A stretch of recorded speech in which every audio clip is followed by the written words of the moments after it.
Hello guys, आप सबका स्वागत है हमारे यूट्यूब चैनल शुभ ऑनलाइन क्लासेस में।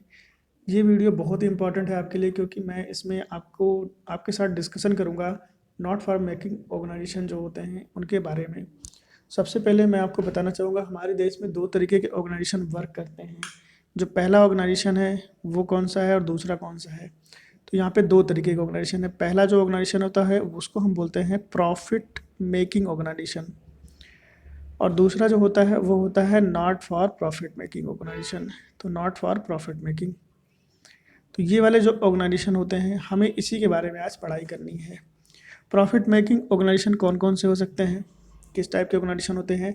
जैसे रिलायंस लिमिटेड हो गया, टाटा लिमिटेड हो गया, विप्रो हो गया, ये सब कौन है, ये प्रॉफिट मेकिंग ऑर्गेनाइजेशन जिनका मेन मोटो क्या है, प्रॉफिट अर्न करना। Not for making profit organisation में कौन कौन से आ सकते हैं, जैसे मंदिर हो गया, आपका टेम्पल हो गया, टेम्पल, और इसके अलावा ICAI जो हमारा अपना इंस्टीट्यूट है, ICSI, CMA, ये सब जो इंस्टीट्यूशन है, आपके कॉलेज हो या यूनिवर्सिटी हो गए, और इसके अलावा जो हॉस्पिटल्स हैं, ये सब क्या होते हैं, ये सब आपके NPO की कैटेगरी में आते हैं। NPO जो ऑर्गेनाइजेशन होते हैं वो अपने रेवेन्यू को किस किस तरीके से जनरेट करते हैं, इसके बारे में थोड़ा सा आपको बता देता हूँ। तो जो NPO ऑर्गेनाइजेशन होते हैं वो अपने यहाँ जो रेवेन्यू जनरेट करते हैं वो करते हैं मेंबरशिप फीस से। जो उनके यहाँ पे जो लोग मेंबर आते हैं या जो कॉलेज में स्टूडेंट आते हैं, जैसे कॉलेज हो गया तो कॉलेज के स्टूडेंट एडमिशन लेते हैं तो वो फीस प्रोवाइड करते हैं। या कोई मैच वाला है तो जैसे मान लीजिए स्टेडियम है तो स्टेडियम में लोग मैच देखने आते हैं तो उसके थ्रू वो टिकट खरीदते हैं। इस तरीके से वो पैसे इकट्ठे करते हैं। तो यहाँ पे मेन जो चार तरीके दिए गए हैं किस किस तरीके से पैसे आएंगे, वो है एक सब्सक्रिप्शन, जो लोग सब्सक्राइब करेंगे। दूसरा है लाइफ मेंबरशिप फीस, और इसके अलावा है इंडोमेंट फंड और एंट्रेंस फीस, एडमिशन फीस। ये सब तरीके होते हैं जिनसे यहाँ पे रेवेन्यू जनरेट होती है। तो ये कुछ खास और छोटी छोटी बातें हैं। इसके अलावा NPO ऑर्गेनाइजेशन जो अपनी अकाउंटिंग बनाता है वो तीन मेन अकाउंट ये क्रिएट करता है। तो पहला कौन सा अकाउंट है, जो पहला अकाउंट ये बनाता है उसका नाम है रिसीप्ट एंड पेमेंट अकाउंट, जिसको हम बोलते हैं रियल अकाउंट। ये एक रियल अकाउंट होता है, कैश अकाउंट के बेसिस पे बनता है, कैश बेसिस पे इसके ट्रांजेक्शन्स होते हैं। दूसरा होता है इनकम एंड एक्सपेंडिचर अकाउंट, ये नॉमिनल अकाउंट होता है। और तीसरा जो होता है वो होती है बैलेंस शीट, जो फाइनेंशियल पोजीशन बताती है NPO ऑर्गेनाइजेशन की। तो ये तीन तरीके के अकाउंट जो है वो एक NPO ऑर्गेनाइजेशन बनाता है। तो आइए थोड़ा सा और डिटेल जानते हैं। Not for profit organisation are the establishment that are for utilise for the welfare of the community and are set up as charitable association with which operate without any motive for profit। तो not for making profit making organisation जो होता है उसका जो establishment होता है वो होता है सोशल वेलफेयर के लिए। सोशल वेलफेयर का काम ये करता है ऑर्गेनाइजेशन, और इसका जो मेन मोटिव है वो क्या है, प्रॉफिट अर्न करना नहीं है बल्कि सर्विस देना है, लोगों को सेवाएं देना है। जैसे आप एग्जाम्पल के तौर पे ले सकते हैं वृद्धाश्रम हो गया, जो विकलांगों के लिए सेवाश्रम होते हैं वहाँ पे हो गया, बाल सुधार गृह हो गया। तो ये सब जो ऑर्गेनाइजेशन हो गए वो not for making profit organisation है, और इनका मेन मोटो क्या है, सर्विसेज प्रोवाइड करना। यहाँ पे मैं कुछ और बातें करता हूँ कि इनके अ, जो सोर्स हैं, सोर्स ऑफ इनकम है वो क्या है। तो सोर्स ऑफ इनकम में सबसे पहले है सब्सक्रिप्शन फॉर फ्रॉम मेंबर्स, जो भी इनके मेंबर्स होंगे वो सब्सक्राइब करेंगे और वो वही इनको पैसे देंगे। लिगेसी होती है, लिगेसी के बारे में थोड़ा सा बताना चाहूँगा। लिगेसी वन टाइम इन्वेस्टमेंट होता है। कोई भी बंदा, आप सपोज करिए कि एक घर है उसमें मात्र एक लोग रहते हैं, इनके परिवार में और कोई नहीं है, इनकी बड़ी सी बिल्डिंग है, इन्होंने एक ट्रस्ट को डोनेट कर दी कि भैया आप मेरी बिल्डिंग ले लीजिए, बदले में आप मेरी सर्विस यानी सेवा करिएगा जब तक मैं जीवित हूँ तब तक। तो ये होता है लिगेसी, और ये होता है नॉन रिकरिंग नेचर का। यहाँ पे दो तरीके की जो इनकम होती है वो जनरेट होती है, एक होती है रिकरिंग नेचर की, एक होती है नॉन रिकरिंग नेचर की। ये भी थोड़ा सा यहीं पर डिस्कस कर लूँगा मैं आपके साथ में। तो जो रिकरिंग नेचर की इनकम होती है और नॉन रिकरिंग नेचर की इनकम होती है, ये क्या होती है। रिकरिंग का मतलब होता है जो हमेशा होती रहे, जैसे हर साल कोई आपको हर महीने कोई फीस देता है, तो ये क्या है, ये आपकी रिकरिंग नेचर की है। और नॉन रिकरिंग का मतलब होता है कि उसने इकट्ठा ही आपको पेमेंट कर दिया है एक बार में, तो वो नॉन रिकरिंग की नेचर की हो गई। ये रिकरिंग नेचर के जो भी आपको पैसे मिलेंगे वो स्मॉल अमाउंट में होंगे, जो नॉन रिकरिंग वाले होंगे वो ह्यूज अमाउंट में होंगे, हमेशा याद रखिएगा। तो यहाँ नॉन रिकरिंग नेचर और रिकरिंग नेचर हमेशा रिकरिंग वाला ये जो होगा स्मॉल अमाउंट होगा और नॉन रिकरिंग वाला क्या होगा, बड़ा अमाउंट होगा। और यहाँ पे जितनी भी आपको रिसीप्ट मिलेंगी, यानी रिकरिंग नेचर में जितने भी पैसे आप रिसीव करेंगे वो जनरल पर्पज़ का होगा, और नॉन रिकरिंग नेचर में जितने भी पैसे आप रिसीव्ड करेंगे वो सभी आपके कैपिटल नेचर के होंगे। तो ये भी एक छोटी सी बात यहाँ पे क्लियर होती है। इसके अलावा जो और पैसे मिलेंगे, ग्रांट इन एड मिलेगा, डोनेशन मिलेगा और इनकम फ्रॉम इन्वेस्टमेंट। तो ये भी कुछ और तरीके हैं जहाँ से इनको इनकम यानी प्रिंसिपल सोर्स ऑफ इनकम इनकी जनरेट होंगी। इसके अलावा मैं बात करूँ अगर कि ये कौन कौन से अकाउंट मेंटेन करते हैं अपने ऑर्गेनाइजेशन के लिए, तो वो 3 अकाउंट है। पहला है रिसीट एंड पेमेंट, दूसरा इनकम एक्सपेंडिचर, तीसरा है बैलेंस शीट। तो रिसीट एंड पेमेंट अकाउंट क्या होता है? Receipt and payment account functions as a summary of cash payment and receipt of an organisation during an accounting period. तो receipt and payment account क्या बताया इसने कि एक फंक्शन होता है समरी कैश पेमेंट की और कैश रिसीट की किसी भी ऑर्गेनाइजेशन का during accounting period. Accounting period हमारा कब से स्टार्ट होता है? 1 अप्रैल टू 31 मार्च। तो ये हमारा अकाउंटिंग पीरियड होता है। और ये छोटी छोटी बातें हैं इसके बारे में रिसीट एंड पेमेंट अकाउंट के, जो अपने ट्रांजैक्शंस को रिकॉर्ड करता है। इसके फॉर्मेट की बात करें तो यहाँ पे फॉर्मेट में इनका ओपनिंग बैलेंस आता है कैश का और बैंक का। इसके अलावा जितनी भी इनकी सब्सक्रिप्शन रिसीव्ड होती है और जितने भी पैसे इनको आते हैं वो सारे यहाँ पे रिकॉर्ड करते हैं। जितने भी खर्चे इन्होंने पेमेंट कर रखे हैं वो सब यहाँ पे आते हैं। अब मैं आपको एक छोटी सी बात और रिसिप्ट एंड पेमेंट अकाउंट के बारे में बता देता हूँ। रिसिप्ट एंड पेमेंट में 2 तरीके की इनकम को रिकॉर्ड किया जाता है। पहला होता है जो रेवेन्यू नेचर की होती हैं, यानी रेवेन्यू इनकम रिकॉर्ड होती है। दूसरा होता है जो कैपिटल नेचर की होती हैं, उनको भी हम रिकॉर्ड करते हैं इसी साइड यानी डेबिट साइड में। तो रेवेन्यू इनकम और कैपिटल रिसिप्ट ये दोनों की रिकॉर्डिंग हम करते हैं अपने रिसीट एंड पेमेंट अकाउंट पे। अब सेकंड वाली जो साइड है, इस साइड में हम करेंगे रेवेन्यू एक्सपेंसेस का। रेवेन्यू एक्सपेंसेस का मतलब क्या हुआ? जैसे rent and taxes, salary and wages, तो स्पोर्ट्स इक्विपमेंट, फर्नीचर तो आपका फिक्स एसेट हो जाएगा। तो ये जो छोटे छोटे खर्चे होते हैं उनको हम बोलते हैं रेवेन्यू एक्सपेंसेज। इसके अलावा यहाँ पे मैं बात करूँ अगर तो जो कैपिटल पेमेंट होती है यानी कैपिटल एक्सपेंडिचर जो होता है, जो कैपिटल का खर्चे होते हैं, तो वो कौन कौन से एग्जांपल हो सकते हैं? वो हो सकते हैं आपने फर्नीचर खरीद रखा है, आपने यहाँ पे आप क्या आया हुआ है, फर्नीचर हो गया, कोई फिक्स एसेट्स जो भी आप परचेज करते हैं, कोई फिक्स एसेट्स जिसमें आप इन्वेस्टमेंट करते हैं, तो वो सब क्या हो जाएंगे? आपके कैपिटल नेचर के एक्सपेंसेस हो जाएंगे। तो ये सारी बातें यहाँ पे रिकॉर्ड होती हैं कौन से अकाउंट में? रिसीप्ट एंड पेमेंट अकाउंट में।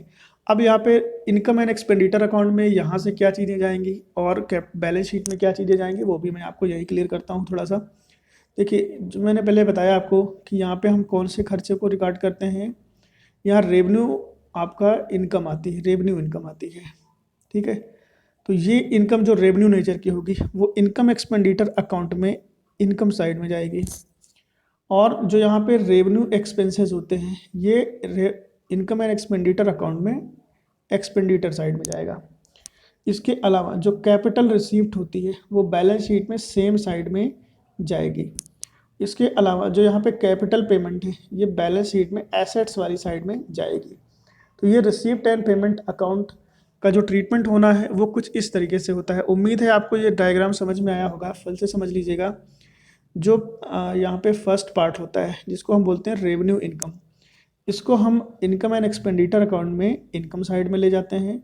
रेवेन्यू एक्सपेंसेस जो होते हैं इनको हम ले जाते हैं एक्सपेंसेस यानी एक्सपेंडिचर साइड में। जो हमारी कैपिटल रिसीप्ट होती है इसको हम ले जाते हैं बैलेंस शीट में सेम साइड में यानी लाइबिलिटी वाली साइड में। और दूसरा है जो हमने एक्सपेंसेस कर रखे हैं फिक्स एसेट्स को परचेज करने के लिए, तो वो हमारी एसेट साइड में जाएंगे बैलेंस शीट में। तो इस तरीके से रिसीट एंड पेमेंट अकाउंट से पैसे जो भी चीज़ें ट्रांजेक्शन्स ट्रांसफ़र होते हैं इनकम एक्सपेंडिचर और बैलेंस शीट में। इसके अलावा जो इसके कुछ खास फीचर्स हैं वो भी देख लेते हैं। यहाँ पे सबसे बड़ी बात है, it does not include any transaction that are not cash और बैंक आइटम। तो सारे के सारे कैश ट्रांजेक्शन ही रिकॉर्ड होंगे। ये क्वेश्चन भी आपसे एग्जाम में पूछा जाता है कई बार। It's show all cash payment and receipt without making any difference between capital and revenue. तो जितने भी कैश पेमेंट होंगे और कैश रिसीप्ट होगी, जो भी किसी तरीके का डिफरेंस नहीं होगा कैपिटल और रेवेन्यू का, वो सब यहाँ पे रिकॉर्ड किया जाएगा। Capital receipt and payment account start with the opening balance of cash and bank and end with the ending cash and cash balance. तो यहाँ पे इसका मतलब है कि जब ओपनिंग होगी तो कैश बैलेंस कुछ हमारे पास रहेगा या बैंक में हमारे कुछ रहेगा, और जब क्लोजिंग करेंगे तब भी हमारे पास कुछ कैश में रहेगा और कुछ बैंक में रहेगा। It is prepared on the last day of accounting period of the business organisation. तो लास्ट डे का मतलब क्या हुआ, 31 मार्च को ये हमारा अकाउंटिंग ट्रीटमेंट होगा। और for all cash and cheque receipt are recorded in the debit side while cash and cheque payment are recorded in the credit side. तो जितने पैसे मिलेंगे वो सब हम किधर रिकॉर्ड करेंगे, डेबिट साइड में, और जितनी पेमेंट होगी उसको करेंगे क्रेडिट साइड में रिकॉर्डिंग। तो ये छोटी सी फीचर्स हैं रिसीट एंड पेमेंट अकाउंट के बारे में। इसके बाद है income and expenditure account. Income and expenditure account is prepared by the non-trading entities to determine surplus or deficit of income over expenditure for a particular time frame। तो expenditure और income account जो बनाया जाता है वो non trading entities के लिए है, जो डिटरमाइन करने के लिए है, जो निर्धारण करने के लिए है किस चीज़ को, सरप्लस और डिफिसिट को किस तरीके से निकालेंगे ये समझ लेते हैं। ये है आपका इनकम एंड एक्सपेंडिचर साइड, ये है इनकम का साइड और ये है एक्सपेंडिचर का साइड। इनकम की साइड में मान लो हमने जो प्रॉफिट अर्न किया है वो है 5 लाख रुपए, टोटल हमने 5 लाख रुपए अर्न कर रखा है, और जो टोटल हमने खर्च कर रखे हैं वो है 4 लाख रुपए। तो डिफरेंस कितना आया, 1 लाख रुपीज़। ये जो 1 लाख रुपीज़ है ये बिजनेस का सरप्लस है। तो सरप्लस को डिटरमाइन करने के लिए निकाला गया दूसरा। अब यहाँ पे आप सपोज करिए, एज्यूम लीजिए कि यहाँ पे जो एक्सपेंसेस हैं वो हैं 5 लाख रुपए के और आपकी इनकम हुई है 4 लाख रुपए की। तो यहाँ पे 1 लाख की क्या आ गई, डिफिसिट आ गई। तो ये जो डिटरमाइन करने के लिए ही हमने क्या बनाया है, इनकम एंड एक्सपेंडिचर अकाउंट। तो ये होता है हमारा इनकम एंड एक्सपेंडिचर अकाउंट। इसमें जो फॉर्मेट दिया गया है वो कुछ इस तरीके से है। ये रिसीट एंड पेमेंट अकाउंट जो हमने बनाया हुआ था पहले, जो अभी सीखा है, वहाँ से ये पेमेंट साइड का जो आइटम है जिसको हम रेवेन्यू एक्सपेंसेस बोलते हैं, ये सभी रेवेन्यू एक्सपेंसेस हैं। ये उसके एग्जांपल्स आप समझ सकते हैं यहाँ पे। तो ये सारी चीज़ें जो हैं वो रेवेन्यू एक्सपेंसेस हैं। और यहाँ पे जितने भी आपको पैसे यहाँ पे दिख रहे हैं, जो आपको पैसे मिले हुए हैं, ये कौन से हैं, रेवेन्यू रिसीप्ट है आपकी। तो रेवेन्यू रिसीप्ट ये सब होती हैं। अगर ये वाला साइड एक्सेस है और ये वाला साइड कम है तो यहाँ जो डिफरेंस अमाउंट आएगा उसको हम सरप्लस बोलेंगे। और ये वाली साइड अगर ज़्यादा है, यानी एक्सपेंडिचर वाली साइड ज़्यादा है और इनकम वाली साइड कम है, तो यहाँ जो दिखेगा डिफरेंस वो डिफिसिट कहलाएगा। तो कुछ इस तरीके से इनकम एंड एक्सपेंडिचर अकाउंट हम बनाते हैं। इसके अलावा मैं बात करूँ अगर बैलेंस शीट की, तो बैलेंस शीट जो होती है वो एक फाइनेंशियल पोजीशन दिखाने के लिए, यानी फाइनेंशियल पोजीशन के लिए बनाई जाती है, जिसमें हम किन किन बातों को रिकॉर्ड करते हैं वो देख लेते हैं। सबसे पहली बात है, हम जो रिकॉर्डिंग करेंगे वो है कैपिटल फंड की। कैपिटल फंड कई बार आपको दिया रहता है, कई बार आपको कैलकुलेट करना रहता है। कैलकुलेट हम डिपेंड करता है कि किस टाइप का क्वेश्चन है उसके हिसाब से करते हैं। कई बार पिछले साल का कुछ बैलेंस दिया रहता है तो हमें पिछली बैलेंस शीट बनानी पड़ती है, वहाँ पे जो डिफरेंस यानी बैलेंसिंग अमाउंट आता है उसको हम कैपिटल फंड मानते हैं। इसमें इनकम एंड एक्सपेंडिचर का जो सरप्लस आया होगा उसको रिकॉर्ड करेंगे और डिफिसिट होगी तो उसको माइनस करेंगे। लाइफ मेंबरशिप फीस जो होती है वो कैपिटल रिसीप्ट होती है, तो उसको हम यहाँ पे दिखाते हैं। इसके अलावा कैपिटलाइज वैल्यू अगर डोनेशन की है, ग्रांट की है, सब्सक्रिप्शन की है, स्पेशल पर्पज़ के लिए आया हुआ है तो उसको हम कैपिटल रिसीप्ट मानेंगे। लिगेसी को हम कैपिटल रिसीप्ट मानते हैं। इंडोमेंट फंड कैपिटल रिसीप्ट होता है। और इंट्रेंस फीस अगर स्पेसिफिक पर्पज़ के लिए है तो वो भी आपकी कैपिटल रिसीप्ट मानी जाएगी। स्पेशल फंड कौन कौन से हैं, पिछले साल का balance plus receive during the current year minus expenses paid out of fund, ये सब होगा। तब उसके लिए जैसे मैच का फंड हो गया, मैच फंड हमें मिला हुआ है, उसके अलावा हमने मैच में कुछ हमारे पास पहले का बैलेंस है वो हम ऐड कर देंगे, और कुछ जो हमने खर्च किए हैं मैच कराने में वो एक्सपेंसेस हुए हैं तो वो सब हम यहाँ पे क्या कर देंगे, माइनस कर देंगे। बैंक का ओवरड्राफ्ट है, income received in advance, outstanding expenses और क्रेडिटर, इन सब के रिकॉर्डिंग हम यहाँ पे करते हैं। तो यहाँ पे बिल्कुल वही फार्मूला है जो आपका फाइनेंशियल स्टेटमेंट का है, कैपिटल प्लस लायबिलिटी। तो ये सब कैपिटल है और ये लायबिलिटीज़ हैं। इसके अलावा फिक्स एसेट्स में आएगा balance of previous year, purchase of asset, book value of asset sold अगर कुछ हुई है तो डेप्रिसिएशन माइनस करके एक्चुअल वैल्यू यहाँ रिकॉर्ड की जाएगी। इसके अलावा stock of material consumed, previous year का balance plus during the year जो हमने खरीदा है, और वैल्यू कंज्यूम्ड जो हमने माइनस कर रखी है, तो ये सब यहाँ पे डिफरेंस अमाउंट आएगा। एक्रूड और आउटस्टैंडिंग इनकम, अगर कुछ एक्रूड है या कुछ आउटस्टैंडिंग इनकम है तो उसकी रिकॉर्डिंग हम यहाँ पे करेंगे कुछ इस तरीके से, balance of previous year minus receive during the year, जो डिफरेंस अमाउंट होगा वो यहाँ पे रिकॉर्ड किया जाएगा। प्रीपेड एक्सपेंसेस यहाँ पे आएंगे, इन्वेस्टमेंट आएगा, cash at bank, current account, fix assets और फिक्स डिपॉजिट आएगा, और सेविंग बैंक अकाउंट, इन सब की ट्रीटमेंट हम यहाँ पे करेंगे। कैश एंड हैंड भी यहाँ पे हम दिखाएंगे। तो इस तरीके से यहाँ पे हमारा बैलेंसिंग क्या होगा, इक्वल हो जाएगा। बैलेंस शीट में हमेशा बैलेंस आपका लाइबिलिटी क्या फार्मूला होता है, assets is equal to liability plus capital, तो इक्वल ही आता है हर समय। तो अगर गलत हुआ तो नहीं आएगा बैलेंस आपका कभी भी। इसके अलावा कुछ स्पेशल फंड हैं जो यहाँ पे दिखाए गए हैं, जैसे कैपिटल फंड है। कैपिटल फंड को हम सीधा बैलेंस शीट में लेके जाते हैं। स्पेशल पर्पज़ का फंड है तब भी आपका बैलेंस शीट में ट्रीटमेंट होगा। कोई डोनेशन है, अगर स्पेशल पर्पज़ का है तो हम इसको बैलेंस शीट में दिखाएंगे, otherwise income and expenditure account में दिखाएंगे। एंट्रेंस फीस और एडमिशन फीस को हम इनकम एक्सपेंडिचर के क्रेडिट साइड में दिखाते हैं। सब्सक्रिप्शन अगर स्पेशल पर्पज़ के लिए आया हुआ है तब तो हम बैलेंस शीट में ले जाएंगे, otherwise income and expenditure account में दिखाएंगे। इसके अलावा कुछ और भी ट्रांजेक्शन्स हैं जिनके बारे में मैं थोड़ा सा चर्चा करना चाहूँगा आपसे। जैसे कोई स्पेशल डोनेशन आपको मिलता हुआ है, स्पेशल डोनेशन अगर मिलेगा तो बैलेंस शीट में जाएगा।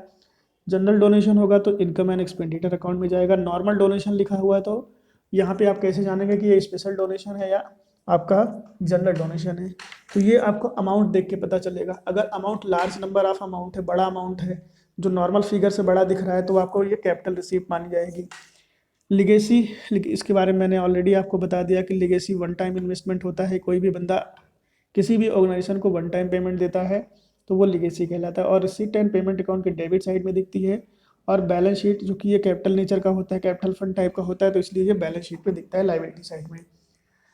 सेल ऑफ ओल्ड एसेट, अगर हमने कोई एसेट बेची हुई है तो ये आपका इनकम एंड एक्सपेंडिचर में इनकम साइड में जाएगा। अगर उसका लॉस होगा तो ये दिखेगा किस तरफ, एक्सपेंडिचर में, डेबिट साइड में। इसके अलावा भी छोटे छोटे जो भी चीज़ें होंगी वो सारे की देखेंगे हम किस नेचर का है, तो उसके हिसाब से ही हम उसका ट्रीटमेंट करेंगे। तो ये था एक इम्पॉर्टेंट वीडियो जो एनपीओ के बारे में था। उम्मीद है आपको ये वीडियो पसंद आएगा। मिलते हैं अपने नेक्स्ट वीडियो में। Thanks for watching my channel.